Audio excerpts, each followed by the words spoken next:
PayNearMe, our mission is to help businesses collect every payment every time. We build innovative technology that emphasizes user experience, customer satisfaction, and reliability. Our platform lets your customers choose how, when, and where they want to pay. Give your customers choice and convenience with more ways to pay, including cards, ACH, cash, and mobile-first payment methods. Our patented barcodes allow cash payments at retail locations nationwide, including participating 7-Eleven and CVS stores. Contact our experts today to schedule a demo.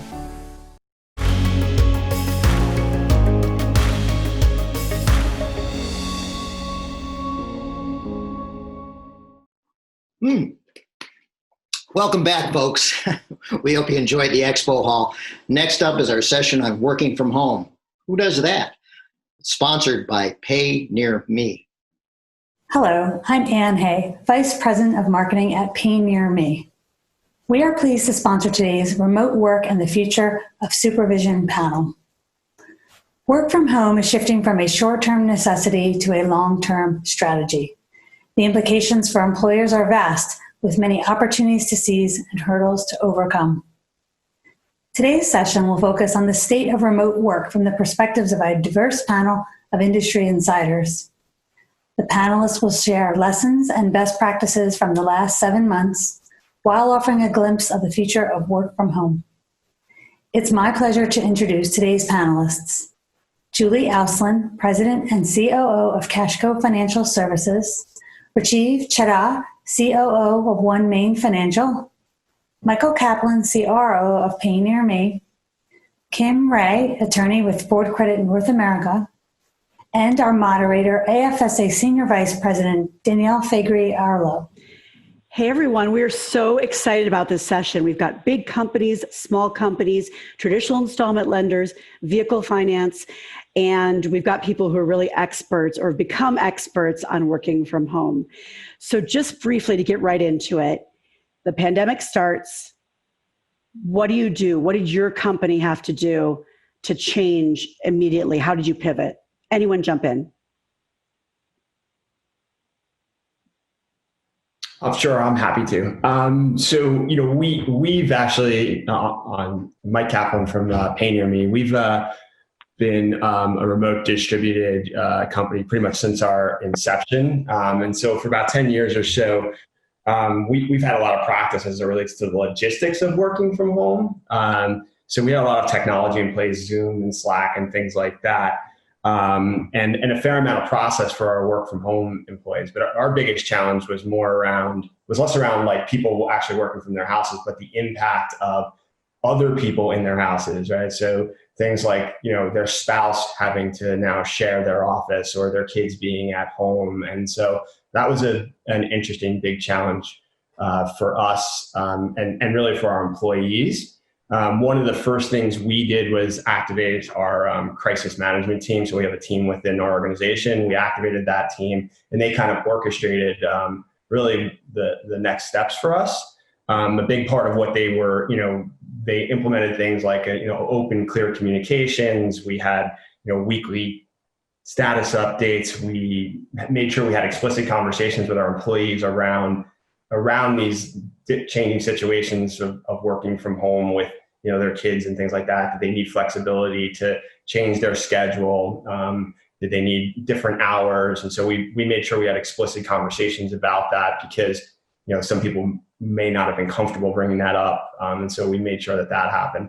And then from a business perspective, our focus really was on our customers. And because, as the payments provider servicing lenders, we had to make sure that they had the necessary tools available to them to make sure that they could adjust their businesses, right? And so we had to make sure that they had the right parts of the platform implemented to do self-service, to drive more self-service. We had some lenders that were still doing as much as 60% of their payments in their branches still, right? And so when, that was, this whole thing became very disruptive for them. And so we had to make sure they had the right set of tools in place on the platform side to basically help them be able to continue to take payments and keep their business growing. So that was kind of where we went when it initially started. Thanks, Mike. And for the creditors on the phone, did you guys have to invest in VPNs? Did you already have that technology? We had it, Danielle, but I will tell you that we had to make vast improvements through the pandemic. Initially, the calls were stay off VPN. Everybody needs to stay off VPN because we couldn't sustain it with everybody being on VPN. And so they quickly adjusted, made changes to that. And now, that platform is very, very stable. But all of our systems that we used when we were in person, when we were in our buildings, all of those systems were available to our employees working from home. And so we were able to maintain a lot of consistency around that. I would say from an equipment standpoint, we had everybody take everything home when we launched our business continuity plan, much like Michael said. Everybody just went home with what they had, and then we had to figure out what else did they need. And we had just an amazing IT workforce that worked with everybody. But VPN was initially a challenge. We launched WebEx Teams, and that proved to be very, very good at connecting our teams, because as important as it was to keep our employees safe and get them home, we also had to connect them in a way that we hadn't connected perhaps in the past. You weren't communicating in the hallway. You weren't getting together in conference rooms. And how do we connect? And so there was a big focus after we got everybody in place, worked with Ford Land and our partners there to make sure everybody knew how to set up an ergonomic workspace, made sure that they had the equipment that they needed. And when it was safe to return to the buildings, we allowed them to go back in and get additional equipment, bring home desk chairs. We were, you hear people with back problems and, people weren't set up to work from home, much like Michael said, right? And so helping everybody, set that space up was pretty critical. And then, of course, maintaining that connectivity between all of us. And then at the same time, the daily monitoring of everything that was going on. And AFSA was such a great partner to us in that regard with respect to the shelter-in-place orders that, were constantly changing, and the regulatory directives that were constantly changing. And we had daily meetings, changing our business practices to react and respond. And then, of course, as I'm sure other people recognize too, just an unprecedented volume of calls. And we maintain that consumer focus, just as Michael said. We had customers who needed payment relief, lots of job loss through the pandemic, and just, being able to maintain that consumer and dealer focus throughout was really important. And from a branch perspective, Julie and Rajive, are you guys in sort of a hybrid where some are at home and some are in branches? How does that work? Yes, yeah. We're in a hybrid. And I think, in the beginning, we just had to act very quickly. And we had a handful of people that could work from home. They already had laptops and we had VPN set up. But because of the shelter in place and the number of people who could be in a branch because of the size, we had to go through and some of those, we had some of the managers then have to work from home. And one of the challenges was even securing some of the equipment that we needed because it was going quickly. And also not every manager had adequate internet at home. So that was a challenge to us as well. But I think we've learned that we need to have more equipment on hand in the future. And Rajive, yeah, Danielle, I was going to share our situation where, we have over 1,500 branches, and we actually had to implement different engagement models depending on the situation on the ground in terms of the local legal regulatory mandates, as well as the severity of the virus. And so we looked at that, and some branches stayed open like normal with regular normal customer engagement, face-to-face allowed. Some we had to limit where they could only come in by appointment and only for what we call critical activities. And then there were some where there was actually no physical engagement allowed. They could not come into the branch. It was all remote. So again, different engagement models were implemented. And of course, the most extreme was work from home. So we literally had 4 versions in play of customer engagement at the same time. And even when the branches were open, we had to implement, obviously, like everyone, safety protocols for, safety of customer and our employees. So limited physical presence in the branch with adequate social distancing and all the other safety protocols in place. And Rajive, what have been some of the successes and challenges overall operationally for the people who are 100% work from home? Yeah, look, it's been, I guess, it's been true probably for everybody. A lot of things we've learned and have been successful, frankly, were things we just stumbled into. We didn't have a choice, right? As you said, we were like living day by day, one crisis after the other, the same day. And, what do you do next and what are you going to do tomorrow? And we learned a lot of things. And certainly we learned a lot of things in work from home. There are three, we looked at it in three buckets. One is our branch employees. Second was what we call our central operations employees, things like customer service, central collections, central underwriting, central back office processing kind of work. And the third is corporate functions. What we found is that the central operations and corporate functions work from home has been, frankly, delivered productivity and results at par, in some cases even better than what we used to see pre-COVID. In the branch operations, because there's a lot more complexity involved in what we do in the branches, to frankly replicate the entire customer engagement, the face-to-face that happens, some aspects of that engagement were difficult to replicate in a work from home environment. So we did see some productivity issues there, but by and large, I think work from home is certainly, I would say, for a lot of our activities, been very successful, and frankly is making us rethink our overall, not just our customer engagement strategy going forward, but even just our overall, what's going to be our operating model going forward. Do we need the kind of physical infrastructure and physical network that we have? Just to give you an example, in the last 4 months, on a monthly basis, we've been originating almost 40% of our new loans that we originate every month have been originated virtually, compared to pre-COVID when 99.5 were originated in the branch. And so when you have that material shift happening in how your business has operated, it has forced us in a very positive way to think about what's the future business model going to be. I think that's interesting. We did see similar things.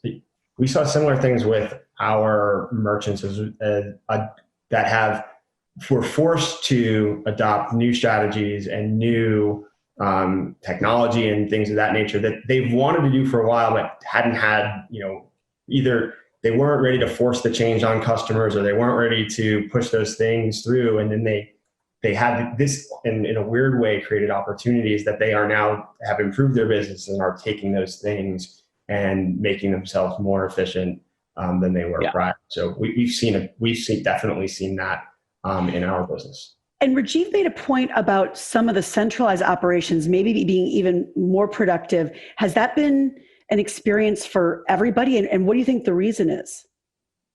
It's certainly been our experience.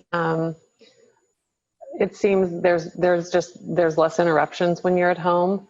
And I think the biggest thing that most of us have missed is that we're not spending so much energy, getting ready to leave the house, then sometimes driving up to 2 hours to a branch location, if that's what we're doing. In that 2 hours, you've gotten probably, 50 emails, some of which are critical. There's, a fire here, a fire there. You're rushing into a branch.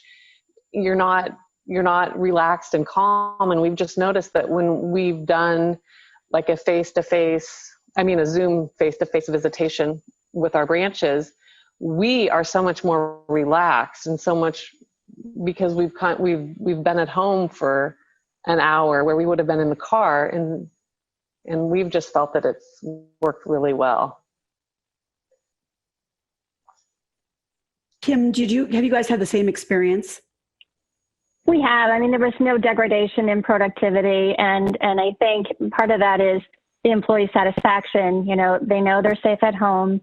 You're losing commute time, as Julie pointed out. I think one of the things that we've had to really stress is to remind our employees to disconnect. because with your office being in your home, that line gets very, very blurred. And repeatedly, our senior managers have reminded people that you got to set those times and respect those times and those boundaries and really take time to disconnect and be with your family.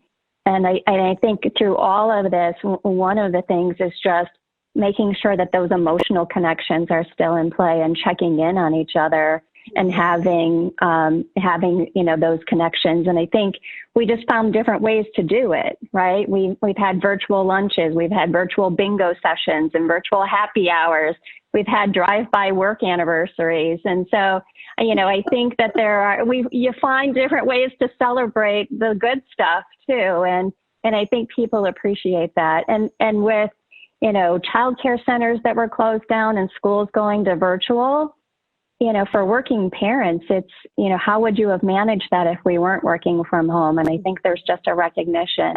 And that's not to say that there's a huge level of burnout happening, and we're cognizant of that. And we talk about that a lot. We bring in guest speakers to talk about it. Well, that's a good segue to morale in general. Thanks so much for bringing that up, Kim. How has morale been, Rajive, with OneMain? Touch wood, I would say morale's been really very good given the environment that we've all been in, and the stress that, we've all faced personally and certainly work-wise.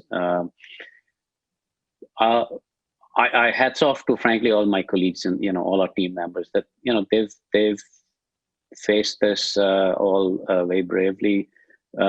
People have, adjusted their personal schedules to help each other and do the work that we need to do to keep the business going, help our customers who are also personally stressed. And I think the company as a whole, I feel very proud of, what we as a company did, which was not only showed flexibility, which of course we have to, and everybody should in this environment, but also, show that empathy and that extra bit of, what I call personal touch. Just like was said earlier, that, as it is in this environment, when you're all on Zoom and virtual, it does become challenging when you talk about things like collaboration and teamwork and, some of the intangibles that we benefit from when you're in the office and you can have a corridor chat or you can just bump into each other and chat. You miss that. So we as the leadership team and all our managers, we reinforced that. We actually laid out specific guidelines as to how to start a meeting, how to end a team meeting, how to keep some time, specific time in each meeting to talk about things other than work and really do the chit chat or, get into the intangibles that you would try and have when you're in a physical environment and, which helped you build those rapport. So I think that has worked very well for us. Initially, people were, a little skeptical that is it going to work? But, when you lay it down as clear guidelines, people tend to follow those. And I think that worked very well for us. Mike and Julie, thank you. Mike and Julie, have you guys seen any other cool morale boosters or experienced any of those in your own company? Or how has morale been in general from your perspective? I mean, morale's been very, very good at our company. Rajive hit the nail on the head. I think people really pulled together within the organization, and we tried to do things as a management team to help that. We did weekly communications and tried to highlight a lot of the good news to make sure that sort of thing was getting out and people were starting to see that. We did do we did a bunch of virtual events. We actually had to do a virtual sales kickoff, and that was challenging. The sales organization very collaborative. A lot of things that are usually going on in a sales kickoff. We had to do that virtually, but we had some great fun events that Ann and our marketing team figured out for us, and that boosted morale significantly. We did a lip sync video, which was, I highly recommend if you've got a small team to try. It's a ton of fun. And so that was one event we did for our virtual, as a virtual event. We did a virtual wine tasting. So all of those things definitely helped with, keeping morale going with virtual cooking events. People, what are you eating? What are you drinking? Sort of things in Slack. And so all of that has kept that sort of communication going for us. We've done with the AFSA work from home initiative. We've been trying to get state regulators to extend work from home waivers for as long as possible, for as many licensees as possible, and permanently beyond the pandemic. But for places where there is going to be a return to the commercial workspace to some extent, what does that look like? Do you guys have a plan for when that happens, or how will things change besides just having people in call centers need to be further apart? What other changes are you guys seeing or planning for a return to the commercial workspace?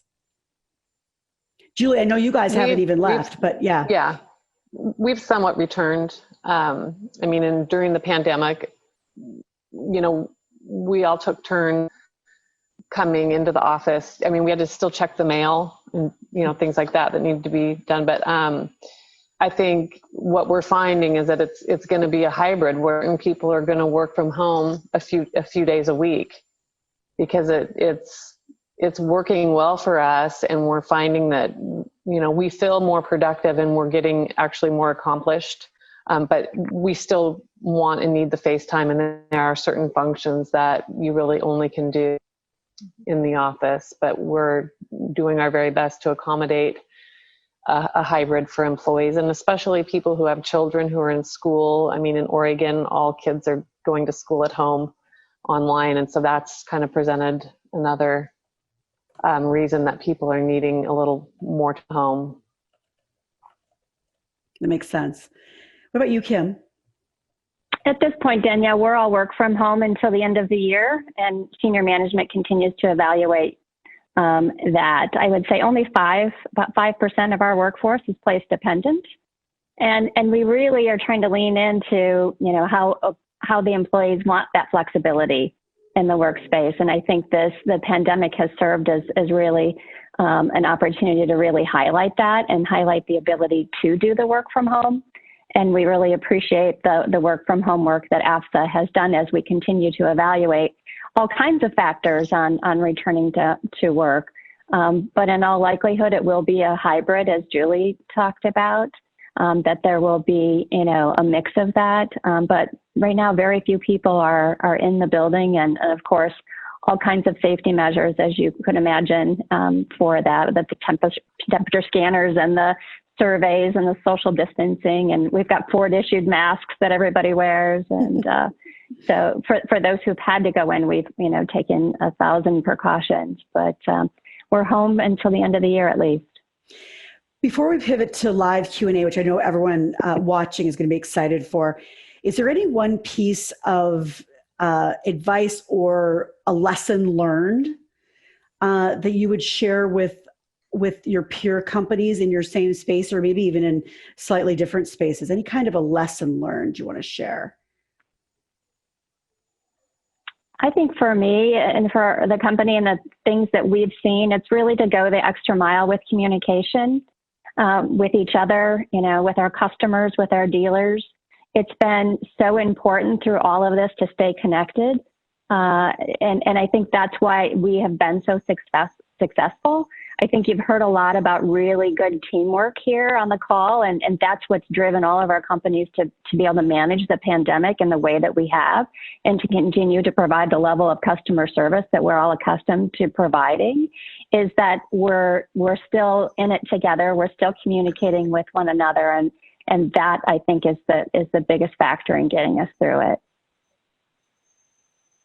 I would say, just always, you can never be prepared. And I don't think a year ago we would have ever expected that a global pandemic was going to be the crisis that we were facing. I think we've always been more accustomed to preparing for an earthquake. So we don't know what the threat is, but being prepared and being able to be open to new ways of doing things. Yeah, and I kind of building on both of them. I think the communication piece for us was key. Making sure we had those clear lines of communication within the organization, and then just being open to change and trying to find opportunities. How do you use this as an opportunity to improve some of the things that you maybe were doing ineffectively, but didn't have the you didn't have the momentum either within your organization or with your customers or who it might be to drive that change. So embracing that, leveraging it, and pushing it through was what felt like the lemonade out of these the lemons, if you will. Thanks. Being nimble. You're right. Being nimble was really crucial. Yes, totally. Good advice. Let's pivot to the live questions. I know we've got people waiting to ask some. Thanks so much, panel. That was great. Please be sure to select the live Q&A for this next section. And don't forget to come on back for pub trivia at 4 o'clock. If you do forget, you probably wouldn't have been very good at trivia.